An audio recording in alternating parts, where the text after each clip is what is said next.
well, we've got a auto start stop service required warning that keeps coming on usually within a few minutes of driving. So hopefully replacing the start stop battery will solve this problem. So the start stop battery, I believe, lurks under here, so we need to just turn that just so the dotted line's there, and then we can pull all this out, and that reveals the main battery, and we can just see the start stop battery hiding under here. So I'm just going to totally remove this rubber seal. It's only going to fall off anyway, and we can get one of these tools in just in here and unpick that and just lever it up. It should just pull up and pull clean out. Just give it a wiggle, and there we go, it's out.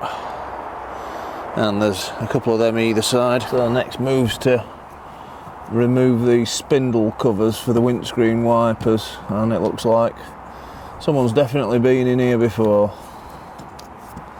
so I don't think it'll be this car's first rodeo. And there's this clip to deal with, that clip there, and that one took a bit more force to lever out in the same manner. The idea is the little pin there goes in, but it won't screw out or anything, so we just levered it out. Well, I'm going to give the nuts a squirt of penetrating spray for good measure, taking care not to get any on the windscreen, as that might just be what we need to make removal easy. So then take a 15mm spanner and loosen the windscreen wiper arm. It's quite tight for some reason. Yeah, it's gone. Now these windscreen wipers does actually mark the screen. You can see there's a little line there, so that's what I'm going to use. Just a little dirt line. I'm just going to use that to refit them. So we'll just remove the nuts from both the wipers.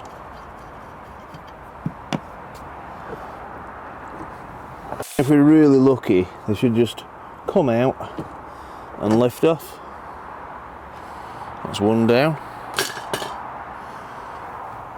And I'm not sure about this one. Yep, that's come. What you can do is just push down there and hopefully they'll come off. If not, if they're really stubborn, you will need a puller. That's my windscreen wiper arm puller. That's actually you can get a specific one. That's more of a generic small puller I use when removing things. You may have seen it in other videos. Now with both wiper arms removed, we should just be able to wiggle this plastic out to access the battery. There's something binding there. So in each corner, you can either unclip it like so, or unclip it from the wing. We've now got a good view of the start-stop battery for replacement, so we'll break out the tools. We'll just take a 10mm socket and carefully remove the battery clamp, because we don't want to lose the nut down there in the pit of oblivion. Just going to go a little at a time,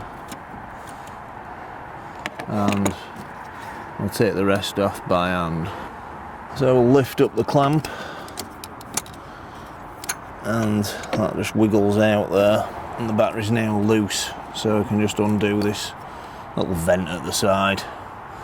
You can see it's wiggling around, so we just need to undo the 8mm bolts for the terminals. So I'm going to use this tool, this driver, to undo the positive, and I don't want to short it to the vehicle body. You can see it's conductive, so I'm going to be very careful with it, and we'll just gently remove the bolt like so.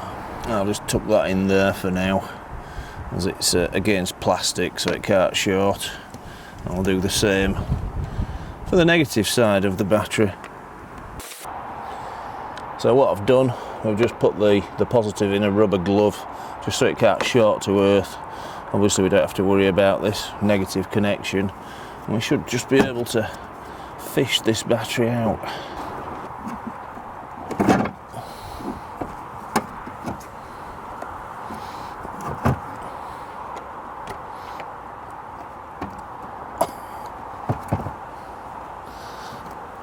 tight. And there we go. So that's the type of the old one. Could be original equipment on this car. And this is the compatible replacement, which could be slightly lower. Shouldn't think that'll matter. And it's built to the same dimensions. You see the type there. That cost me a bit of a deal on, about £38. Now these fixings are a little different. I've got to put a nut in there and then the bolt screws in. It's the same for both terminals, whereas on the original battery it was threaded in the lead terminals. So I'm going to reconnect the positive first, and I've got to slide that in under the cage, and it weren't too difficult. It's worth being careful because basically if they fall, that's it. Here's the first little stumbling block. You can see down there we're not quite aligning with the battery terminal, so I think I'll just take some pliers to that and recalibrate it. Well, I bent that arm out there. It's no longer at 90 degrees, so I've got a fighting chance of inserting the bolt in there. And these are in fact 10mm versus the 8 we removed. So that's the new battery in place, and we'll get busy putting this back in and refit the wipers. You can clearly see the dust line there, what the wipers made.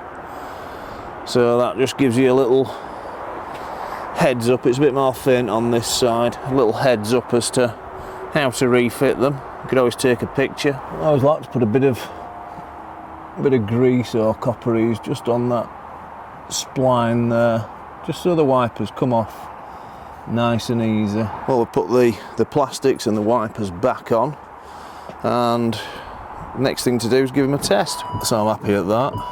So I'll restart the car.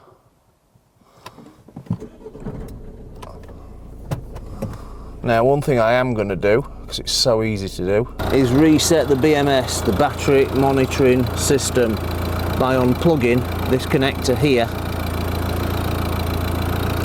and letting the engine run for 20 seconds, then reconnecting it with the engine running. So I'll reconnect that, give it a wiggle and put the plastic back in and go for a spin. Well, I've been out for a spin and all's well.